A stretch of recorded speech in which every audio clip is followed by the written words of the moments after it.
बेटा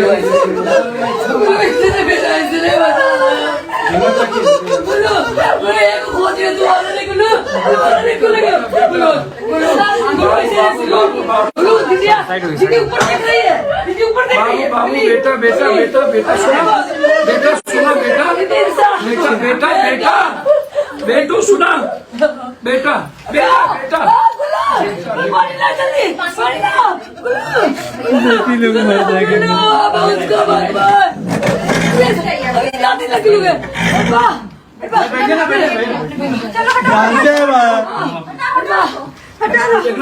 बताइए बस इंसाफ दिलाइए। हम चंद्रवंशी समाज से आते हैं। आज इस सरकार में हमारा बेटी को मुआ दिया। और बीपी आजाद का नतनी है जो एमएलसी है राजद से, उनकी नतनी है। पापा आप भी जानते होंगे बीपी आजाद को, उसकी नतनी है। वो इंसाफ दिलाइए हमारी है, और की बलि नहीं चढ़ा सकते, मर जाएगा ये लोग। देखिए इसका क्या हाल है, एक एक दिन कटना मुश्किल हो रहा है इन लोग का, इन लोग का एक एक दिन कटना मुश्किल हो रहा है। अभी तक वो सस्पेंड नहीं हुआ है, अभी तक बेटा अरेस्ट करो सबको दीदी ऊपर से देखेगी बेटा, ऊपर से देखेगी, ठीक हो जाएगी। ठीक एक उठाओ, चलो अभी तक उसका अरेस्टिंग भी नहीं हुआ है, कुछ नहीं हुआ है, हम लोग को कुछ भी नहीं हुआ है। हम लोग का पूरा परिवार खत्म कर दिया, एक को नहीं 5 को मारा। चल बेटा कुछ इसका तो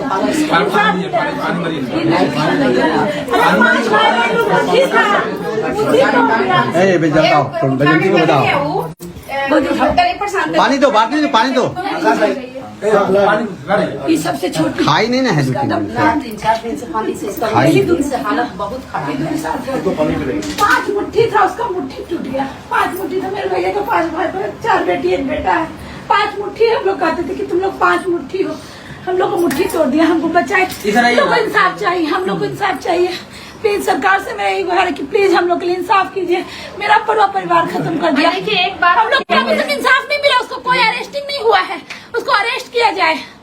हम लोग को उसका अरेस्टिंग नहीं हुआ, उसको अरेस्ट किया जाए। सरकार से विनती है कि उसे अरेस्ट किया जाए, अभी तक उसकी अरेस्टिंग। और एक बात हम कहना चाहेंगे, बिहार की बेटी होने के नाते अगर आज पप्पू यादव यहाँ आए ना तो कोई राजनीतिक रोटी तोड़ने नहीं आए हैं, गरीब का मसीहा बेसहारा का सहारा बनने आए हैं। और जो ये बोलते हैं कि पप्पू यादव राजनीति करने आए हैं कहीं भी, उनको मेरा जवाब है। और इसीलिए आज मैं यहाँ आई हूँ क्योंकि कानून के साथ रहती हूँ, कानून की बहुत बड़ी पुजारी हूँ, आप सब जानते हैं। और आज पप्पू यादव जी आए हैं ना, जिस तरीके से मैं इनको हर जगह देखती हूँ, हर जगह हर कोने में पहुँच जाते हैं, ये राजनीति रोटी बेलने आए हैं? हाँ बिल्कुल नहीं। अगर ये बेसहारा परिवार का सहारा बनने आए हैं, इट मीन्स कि बहुत बड़े भाई गए थे इनके। बस पप्पू बाबू आप अरेस्ट करवाइए, आप अपना जोड़ लगा कर पीछे कीजिएगा। दहेज के जो लोभी लोग हैं, कब तक अपने रसूख, अपने पैसे, अपने ताकत के बदौलत कब तक बेटियों की बलि चढ़ेगी? कहीं ईसी सिंह का किडनैपिंग, MBA, और उनकी आज तक कोई उपाय नहीं। कहीं बेटियों के साथ लगातार नाइंसाफी, कभी खुशी को मार देना। क्या मैं आपको बोलूं, बेटी सुरक्षित इस बिहार और देश में नहीं है। हॉस्टल में है वो भी सुरक्षित नहीं है, कॉलेज जा रही है उसको भी 2 नजरें देख रहा है, स्कूल जा रही है वहां भी सुरक्षित नहीं है। क्यों? कब तक इन भेड़ियों की बलि चढ़ेंगे? कब तक दहेज के भेड़ियों के बलि चढ़ेंगे? कब तक बेटी बलात्कार का हिस्सा रहता होता रहेगा? और वो भी कमजोर मिडिल क्लास। सबसे ज्यादा क्या गुनाह था इस परिवार का कि इन्होंने अपनी बच्ची को 50 लाख रुपया का दहेज देकर सब कुछ बेच बिकान के, जिस परिवार ने जमीन बेच के दिया हो, जमीन बेच के दिया हो, क्या उस पर, और उसके बाद और लेने के लिए मार दिया जाए बच्ची को, इतनी मासूम बच्ची जो क्या इतनी खूबसूरत। हाँ, इल्जाम लगा रहे कि पहले से बहुत ज्यादा बीमार थी। भैया मेरे, बीमार होगी तो किसी डॉक्टर के यहाँ लगातार जांच हुआ होगा ना, कभी ले गए होंगे ना पति होगा तो, कभी किसी हॉस्पिटल में गए होंगे ना बीमार होगा तो। लिखतम के बक्तम की जरूरत है। बीमार होगा तो आखिर हम किसी डॉक्टर के यहाँ जाएंगे ना कि बोल देंगे बीमार है। हमने कल एएसपी साहब से बातचीत की है और अभी हम डीजीपी साहब से मिले।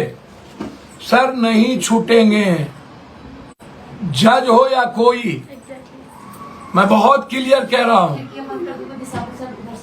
बेटियों के सवाल पर कोई कंप्रोमाइज और समझौता मेरा नहीं है। जैसा करे कि मेरा कोर्ट घर है, कुछ नहीं कर सकते तुम। भैया कौन क्या बोलता है मैं जानता हूं। इस देश के न्यायालय का सम्मान दुनिया में है।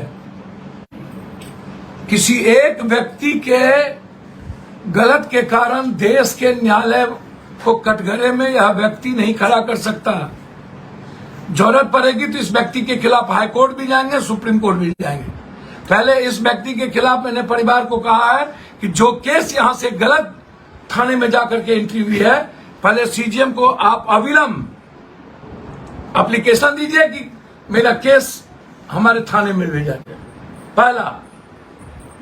दूसरा कि यह केस प्रभावित होगा क्योंकि ये कोर्ट में है। जब सीजीएम नहीं सुनेंगे क्योंकि हाईकोर्ट कहेगा कि आपने नीचे दिया, हम डिस्ट्रिक्ट कोर्ट जाएंगे। डिस्ट्रिक्ट कोर्ट नहीं सुनेगी तो हाईकोर्ट जाएंगे। और मैं लगातार इस केस को मॉनिटरिंग करूंगा जब तक इस केस पर कार्रवाई नहीं होगी और इस परिवार को न्याय नहीं मिलेगा, उस मां को, उस छोटी बहन को, इस पूरे परिवार को, तब तक हम चैन से नहीं बैठेंगे। अब बेफिक्र रहिए, या परिवार मेरा परिवार है। जबकि हमें मोतिहारी आज कई मर्डर में जाना है, मैं यहां से सीधा निकलूंगा। सबसे पहले मैंने कल वादा किया था उस भाई को कि मैं वहां आऊंगा। अर्पित और वो दोनों गए थे, मेरे बेटे की तरह अर्पित भी है, वो भी है। इसीलिए हम यहाँ इस परिवार के न्याय के साथ खड़े होने आए और ये बताने की आपको कभी भी इस बात का एहसास ना हो कि आपका एक मजबूत बेटा आपके साथ खड़ा है। मजबूत बेटा के आधार पर आप अरेस्टिंग का कब तक वादा करते हैं? सर मैंने तो कल एएसपी से बातचीत की है सामने में। हमारे भाई गए थे, छोटा भाई। हमने एसपी, आप पूछिए, आज हम एसपी से बात करेंगे। बेफिक्र रहें आप। अपराध और अपराधी माफिया जितना बड़ा हो, रसूखदार हो, नेता अपराधी माफियाओं को जड़ से मिटाएंगे। जिंदा जब तक रहेंगे इन लोगों के खिलाफ जंग लड़ेंगे।